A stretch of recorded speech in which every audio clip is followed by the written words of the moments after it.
మీరు సింహాసనాన్ని తీసుకోండి, ధనం తీసుకోండి, ఐశ్వర్యం తీసుకోండి, అన్నీ తీసుకోండి. కానీ ఈ బిడ్డ ప్రాణం మాత్రం తీయకండి. మేము మీకు ప్రమాణం చేస్తున్నాం. మేము ఇక్కడి నుంచి చాలా దూరంగా వెళ్ళిపోతాం.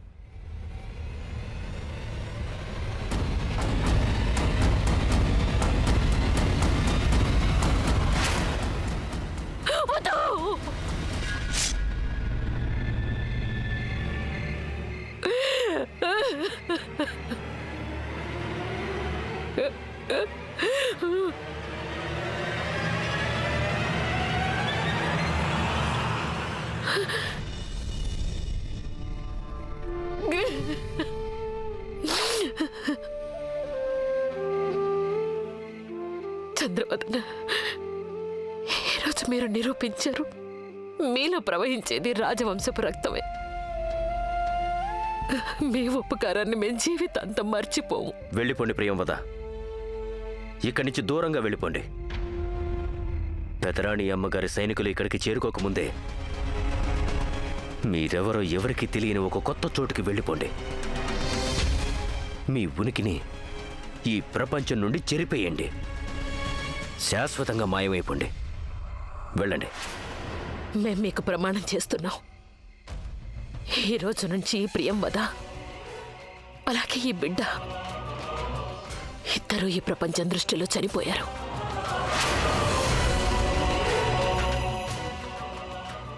వెళ్ళండి.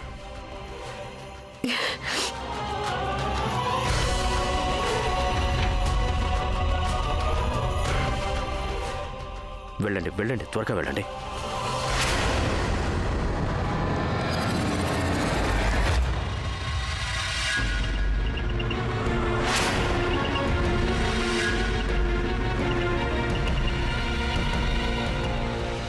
రాజమాత, ఒక క్షణం పాటు అనిపించింది ఇదంతా ఇక ముగిసిపోయింది అని. మీరు మన రాకుమారి. సరిగ్గా చెప్పావు లక్ష్మణ్. రాజమాత ప్రియంవద సింగ్ దేవ్, రాకుమారి ఇద్దరు నిన్ననే చనిపోయారు. మిగిలింది ప్రియంవద. రాణగారికి నాకు పుట్టిన ఈ పాపని జాగ్రత్తగా చూడండి. మీ గాయత్రి, ఆమె మనవరాలు గాయత్రి. రాణి, నేను మాత్రం తనని రాణి అని పిలుస్తాను. రాణి, మేం మాత్రం తనని రాణి అని పిలుస్తాం. రాణి.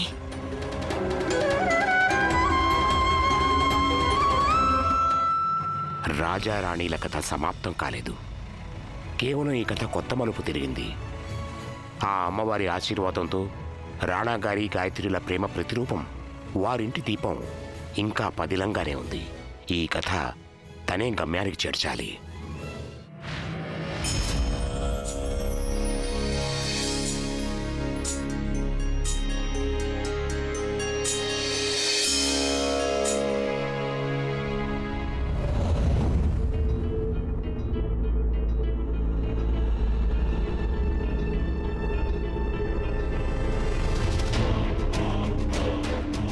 महाराज नागा की जय, महाराज नागा की जय, महाराज नागा की जय, महाराज नागा की जय, महाराज नागा की जय, महाराज नागा की जय, महाराज नागा की जय.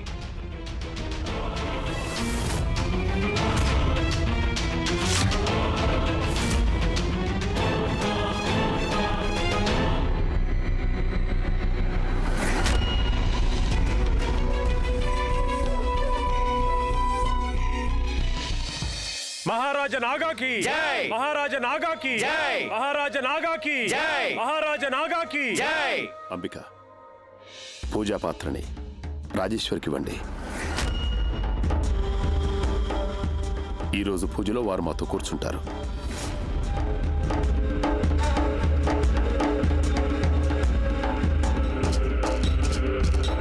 మహారాజా, 7 సంవత్సరాలు గడిచిపోయాయి. ఆంగ్లేయులు దేశాన్ని విడిచి వెళ్ళిపోయారు. మీరు, మేము, ఆమీర్ కోట్ అంతా మారిపోయింది. కానీ ఒక్కటి మాత్రం మారలేదు. గత 7 సంవత్సరాలుగా మీరు ఇలా గాయత్రికి తన బిడ్డకి శారదకర్మ ఎందుకు జరిపిస్తున్నారు? మేము ఈ రోజు దాకా మిమ్మల్ని ఎన్నడూ అడగలేదు, కానీ ఈరోజు మేము తెలుసుకోవాలనుకుంటున్నాం. చెప్పండి, ఎందుకు? ఆ ఇద్దరి కోసం శ్రాద్ధ కర్మలు జరిపించడం లేదు. కాకపోతే అదే రోజు రాత్రి వారితో పాటే చనిపోయిన ఆ 3వ వాడి కోసం చేయిస్తున్నావు. ఎవరి కోసం? నాగా కోసం. కానీ నాగా బతికి ఉన్నారు. అదేగా నువ్వు అడగాలనుకున్నది. జాగ్రత్తగా చూడు. నీకు నాలో ఆ నాగా కనిపిస్తున్నాడా? ఆ మృగం ఆ రోజు రాత్రే చనిపోయాడు. అప్పుడే ప్రాణం పోసుకున్నాడు ఆమీర్ కోట్ రాజైన నాగా. ఇక ఇదంతా సాధ్యపడేందుకు కారణం గాయత్రి ఇంకా తన బిడ్డ చేసిన బలిదానమే. అందుకే ప్రతి సంవత్సరం మేము వారి బలిదానాన్ని గుర్తు చేసుకుంటూ ఈ శ్రాద్ధ కర్మ చేయిస్తాం. ఎంతైనా ఒక మృగానికి ఒక మనిషికి మధ్య తేడా ఉండాలి కదా. నాగా ఆటవికుడుగా ఉన్నప్పుడు భయంకరమైన మృగంలా ఉండేవాడు. ఇక మనిషిగా మారాక అందరికన్నా మంచి మనిషిగా మారాడు.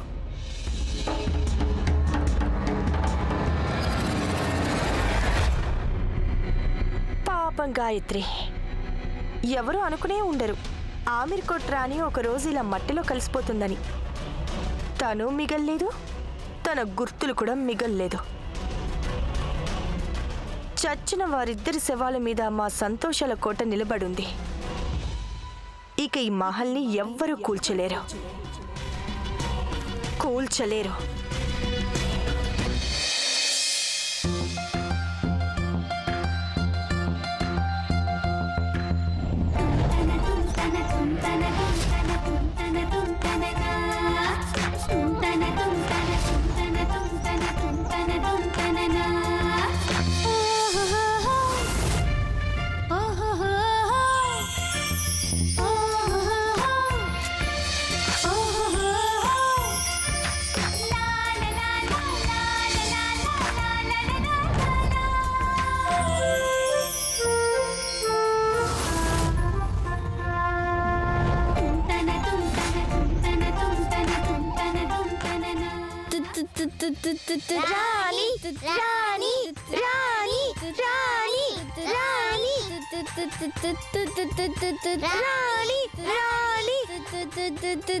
లడ్డు, అమిత్, విష్ణు మీరెందుకు అర్థం చేసుకోరు? నేను ఒక్కసారి కుదరదని చెప్తే అంతే. రాణి, నువ్వే మాకు సాయం చేయకపోతే ఇంకెవరు చేస్తారు? అయినా ఎన్నిసార్లు సాయం చేయాలి నేను మీకు? రాణి, నువ్వు మాకు చాలా సహాయం చేస్తావు కదా, ఇంకోసారి చేయొచ్చు కదా. చెయ్యొచ్చు కదా. ఈసారి చెయ్యను అమిత్. నేను ఒకసారి ఆ మహల్కి వెళ్ళనని చెప్పానంటే వెళ్ళనంతే. మా నాన్నమ్మ వద్దని చెప్పింది. ఎందుకంటే మహల్లో రాక్షసులు దయ్యాలు ఉన్నాయంట. లేదు లేదు, నేను 3 సార్లు మహల్లోకి వెళ్ళాను. అక్కడ దయ్యాలు రాక్షసులు లేవు, నాకు కనిపించలేదు. 24 గంటలు ఎవరైనా ఇంట్లోనే కూర్చొని ఉంటారా? మీరు వెళ్ళినప్పుడు బహుశా వాళ్ళందరూ ఎక్కడికైనా వెళ్ళుంటారు. మా నాన్న మా నాన్నమ్మ ఎప్పుడు అబద్ధాలు చెప్పరు తెలుసా? వాళ్ళు గనక ఒకసారి రాక్షసులు దయ్యాలు ఉన్నారని చెప్తే ఉన్నట్టే. రాణి రాణి రాణి, మహల్కి నువ్వు వెళ్ళకపోయావంటే విష్ణు వాళ్ళ నాన్న చచ్చిపోతారు.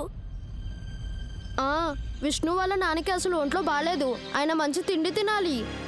మా ధాన్యమంతా మహల్ వాళ్ళు తీసుకెళ్లిపోయారు. అందుకే మా దగ్గర తినేందుకు ఏమీ లేదు. నాకు వెళ్ళాలనున్నా వెళ్ళలేను. ఎందుకంటే మా నాన్నమ్మ దేవుడి మీద ఒట్టు వేయించింది. దేవుడి గుడిలో కొబ్బరికాయ కొట్టు. ఒట్టును తీసి గట్టున పెట్టు. ఇదిగో ఒట్టు పోయింది. అయినా నువ్వు ఒట్టు వేసింది మెహల్లోకి వెళ్ళాలని, మెహల్ పక్కన ఉన్న గదిలోకి వెళ్ళాలని కాదు కదా. మనం అక్కడి నుంచే ధాన్యం తీసుకురావాలి. ఆ అంటే దొంగతనం కాదా? నీ సంచి నేను దొంగలించాక ఆ సంచి నువ్వు వెనక్కి తీసుకుంటే అది దొంగతనం కాదుగా. అయితే అది దొంగతనం కాదు. రాణి, నువ్వు మెహల్కి వెళ్ళకపోయావంటే విష్ణు వాళ్ళ నాన్న చచ్చిపోతారు. అప్పుడు దొంగతనం కంటే పెద్ద పాపం అవుతుంది.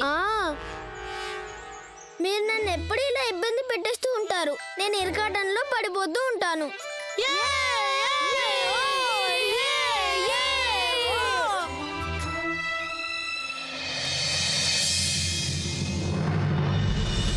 రాణి, నువ్వు వెళ్ళొచ్చుగా. ఎందుకు? నీ కాళ్ళకు పారాని రాసుకున్నావా? అయినా నువ్వు అందరికన్నా వేగంగా పరిగెడతావు కదా, నిన్ను ఎవ్వరూ పట్టుకోలేరు. అందుకే నిన్ను అడుగుతున్నాం.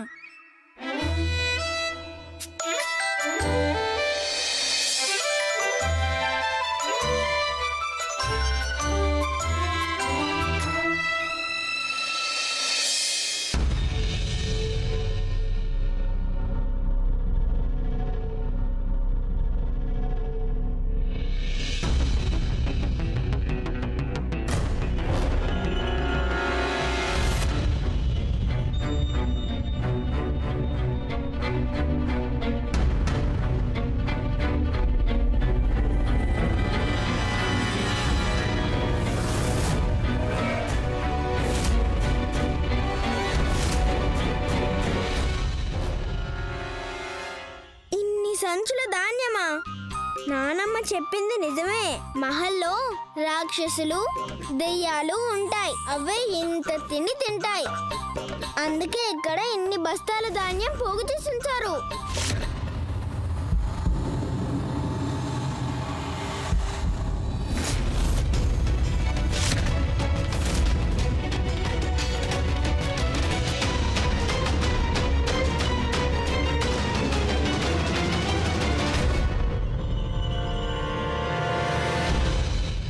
ఇంకొంచెం తీసుకుంటాను. తక్కువ పడకూడదు కదా.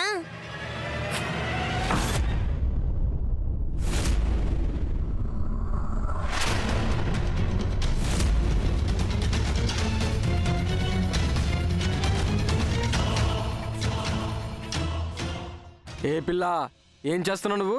ఎవరు నువ్వు?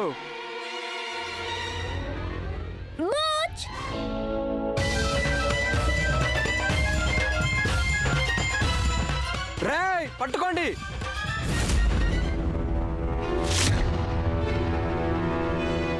అదిగో పట్టుకోండి.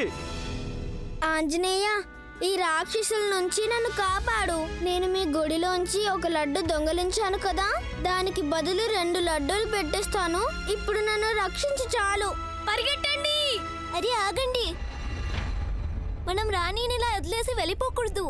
అసలే తన గోడలెక్కడం భయం కదా. ఇదిగో తను రాణి.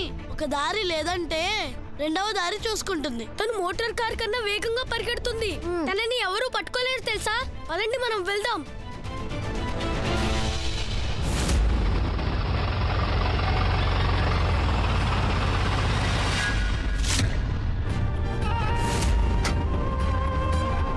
మహల్లో దయ్యం.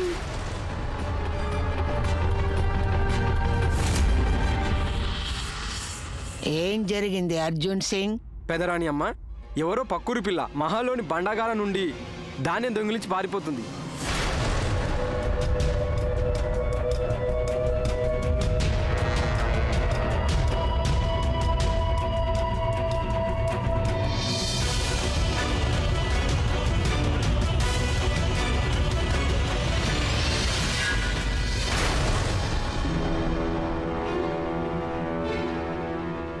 మరోసారి కనిపించావంటే నీ తాట ఒలిపించేస్తాను.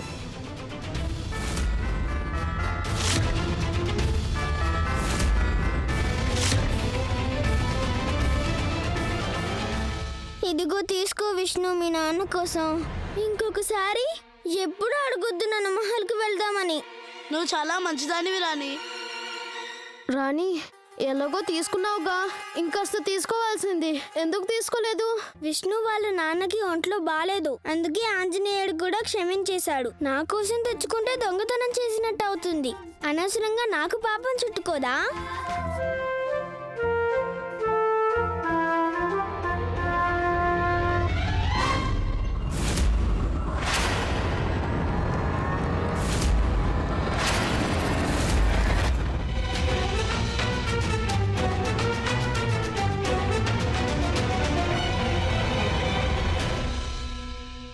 నానమ్మ, నేనేమీ చేయలేదు.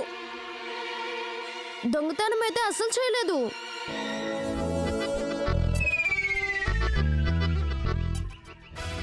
నువ్వు తప్పు చేసిన ప్రతిసారి ఇలా నోటి మీద వేలేసుకొని ఏదో దాయాలని చూస్తావు. ఇప్పుడు చెప్పు, ఈసారి ఏం చేసావు? నేనే తప్పు చేయలేదు నానమ్మ. మేం కబడ్డీ ఆడుకున్నామంతే. నల్లకాకి మీద ఒట్టు.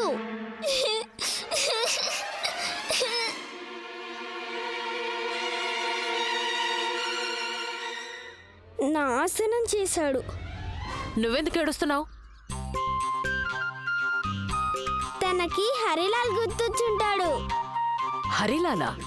ఈ హరిలాల్ ఎవరు? తన పెంపుడు కప్ప నీళ్ళల్లో మునిగిపోయిందే అది.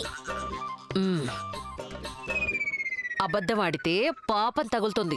వద్దు వద్దు, రాణి ఏ పాపం చేయలేదు. తను విష్ణు వాళ్ళ నాన్నకి సహాయం చేసిందంతే. సాయమా? ఏం సాయం చేశావు? మహల్లో ఉన్న భండాగారం నుండి విష్ణు వాళ్ళ నాన్న కోసం ధాన్యం తీసుకొచ్చింది. అక్కడ రాజభటులందరూ రాణిని చూస్తూ నిలబడిపోయారు. రాణి ఇలా వెళ్ళి అలా వచ్చేసింది. నువ్వు త్రిపలా చూర్ణం వేసుకో. కనీసం అప్పుడు ఒక్క మాట అయినా నీ కడుపులో దాగుతుందేమో. నా లీలల గురించి భజన చేయమని ఎవరు చెప్పారు నీకు? నువ్వే. నేనా?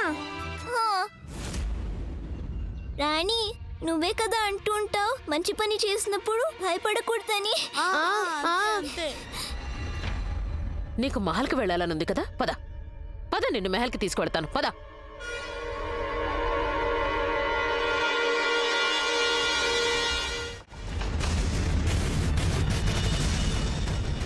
నువ్వు ఈరోజు 2 తప్పులు చేసావు. ఒకటి అబద్ధం చెప్పావు, మరొకటి దొంగతనం చేసావు. ఈ రోజు ఆంజనేయుడి గుడిలో అడగకుండానే లడ్డూ తీసుకుని తిన్నాను. ఇక్కడే ఉండు నువ్వు. నీకు వేపరసం పోస్తాను, అప్పుడు చూస్తాను ఎలా అబద్ధం చెప్తావు. వద్దు నానమ్మా, ఇంకెప్పుడు నేను అబద్ధం చెప్పను. ఇంకా దొంగతనం కూడా చేయను. ఇంకా ఎప్పుడు ఆంజనేయుడికి చెప్పకుండా నేను లడ్డు కూడా తినను. అలాగే ఆ తెల్ల జుట్టు ఉన్న దయ్యం దగ్గరికి కూడా వెళ్ళను.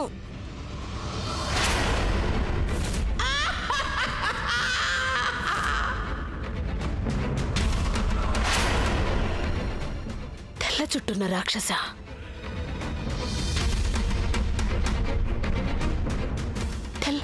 తెల్ల చుట్టున్న రాక్షస.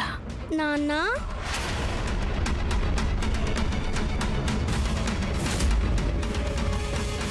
అవునానమ్మా, నిజంగా మహల్లో ఉంది కదా ఆ ముసలి దెయ్యం. తనకి వెండి జుట్టు, బంగారు చెయ్యి ఉన్నాయి. నేను గనక తనకి దొరుకుంటే నన్ను తినేసి ఉండేది.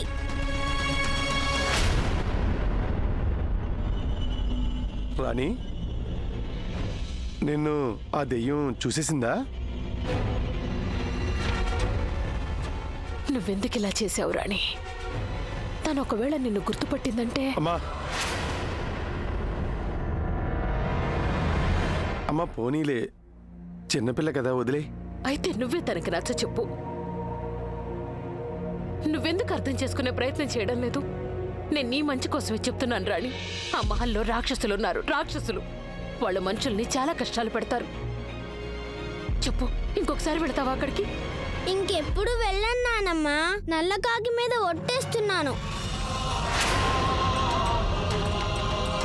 నానమ్మ, నువ్వు అలా ఏడవద్దు. నువ్వు అలా ఏడుస్తే ఎందుకో నాకు కూడా చాలా ఏడుపు వచ్చేస్తుంది.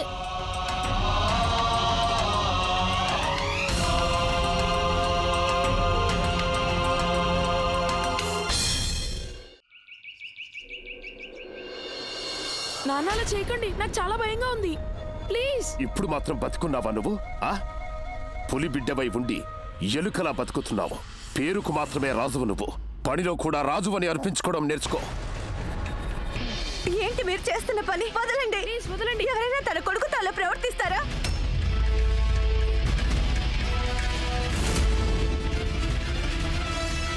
నాన్న నాగా ఆగండి. ఏమిటి మీరు చేస్తున్న పని? ఎంతైనా మీ అబ్బాయి, మీ రక్తం, మీ పోలికలు రావా మరి? కాస్త ఓపిక పట్టండి. మొక్క మానులా మారేందుకు సమయం పట్టదా?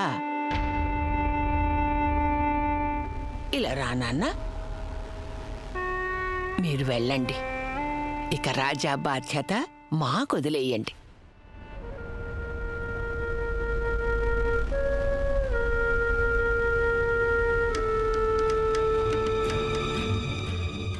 రా నాన్న.